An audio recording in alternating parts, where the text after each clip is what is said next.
நற்செய்தி வாசகம். மத்தேயு எழுதிய நற்செய்தி 6ஆம் அதிகாரம். ஆண்டவரின் உயிருள்ள வார்த்தைகள் 7-15 முடிய. மேலும் நீங்கள் இறைவனிடம் வேண்டும் பொழுது பிற இனத்தவரைப் போல பிதற்ற வேண்டாம். மிகுதியான சொற்களை அடுக்கிக் கொண்டே போவதால் தங்கள் வேண்டுதல் கேட்கப்படும் என அவர்கள் நினைக்கிறார்கள். நீங்கள் அவர்களைப் போல் இருக்க வேண்டாம். ஏனெனில் நீங்கள் கேட்கும் முன்னரே உங்கள் தேவையை உங்கள் தந்தை அறிந்திருக்கிறார். ஆகவே நீங்கள் இவ்வாறு இறைவனிடம் வேண்டுங்கள். விண்ணுள்ள இருக்கிற எங்கள் தந்தையே, உமது பெயர் தூயதென போற்ற பெறுக.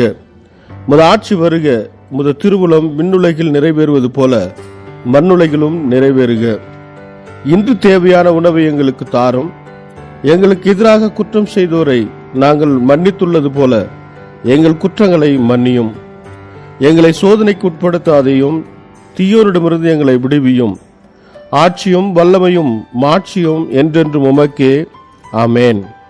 மற்ற மனிதர் செய்யும் குற்றங்களை நீங்கள் மன்னிப்பீர்களானால் உங்கள் விண்ணக தந்தையும் உங்களை மன்னிப்பார்.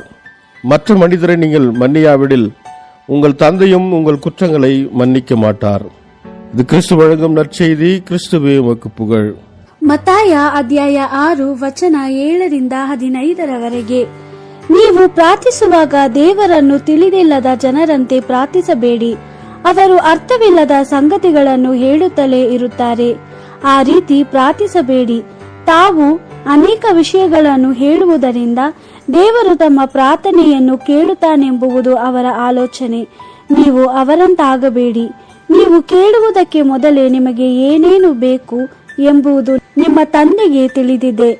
ಆದ್ದರಿಂದ ನೀವು ಹೀಗೆ ಪ್ರಾರ್ಥಿಸಿರಿ: ಪರಲೋಕದಲ್ಲಿರುವ ನಮ್ಮ ತಂದೆಯೇ, ನಿನ್ನ ಹೆಸರು ಪರಿಶುದ್ಧವಾಗಿರಲಿ.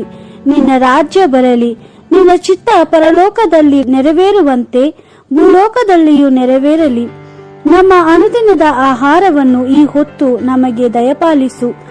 ನಮಗೆ ತಪ್ಪು ಮಾಡಿದವರನ್ನು ನಾವು ಕ್ಷಮಿಸಿದಂತೆಯೇ ನಮ್ಮ ಪಾಪಗಳನ್ನು ಕ್ಷಮಿಸು. ನಮ್ಮನ್ನು ಶೋಧನೆಗೆ ಒಳಪಡಿಸದೆ ಕೆಡುಕಿನಿಂದ ನಮ್ಮನ್ನು ರಕ್ಷಿಸು. ಹೌದು, ಬೇರೆಯವರು ನಿಮಗೆ ಮಾಡಿದ ತಪ್ಪುಗಳನ್ನು ನೀವು ಕ್ಷಮಿಸಿದರೆ ಪರಲೋಕದಲ್ಲಿರುವ ನಿಮ್ಮ ತಂದೆಯು ನಿಮ್ಮ ತಪ್ಪುಗಳನ್ನು ಕ್ಷಮಿಸುತ್ತಾನೆ. ಆದರೆ ಜನರು ನಿಮಗೆ ಮಾಡಿದ ತಪ್ಪುಗಳನ್ನು ನೀವು ಕ್ಷಮಿಸದಿದ್ದರೆ ಪರಲೋಕದಲ್ಲಿರುವ ನಿಮ್ಮ ತಂದೆಯು ಸಹ ನಿಮ್ಮ ತಪ್ಪುಗಳನ್ನು ಕ್ಷಮಿಸುವುದಿಲ್ಲ. ದೇವರ ವಾಕ್ಯವಿದು. ದೇವರಿಗೆ ಕೃತಜ್ಞತೆ ಸಲ್ಲಲಿ. Gospel according to Matthew chapter 6 verse 7-15. When you pray, do not use a lot of words as the Gentiles do, for they imagine that the more they say, the more chance they have of being heard. Do not be like them. Your Father knows what you need even before you ask Him. This then is how you should pray. Our Father in heaven, holy be your name. Your kingdom come, your will be done on earth as in heaven. Give us today our daily bread. Forgive us our debts as we forgive those who are in debt to us. Do not put us to the test, but deliver us from the evil one. If you forgive others their wrongs, your Father in heaven will also forgive yours. If you do not forgive others, then your Father will not forgive you either.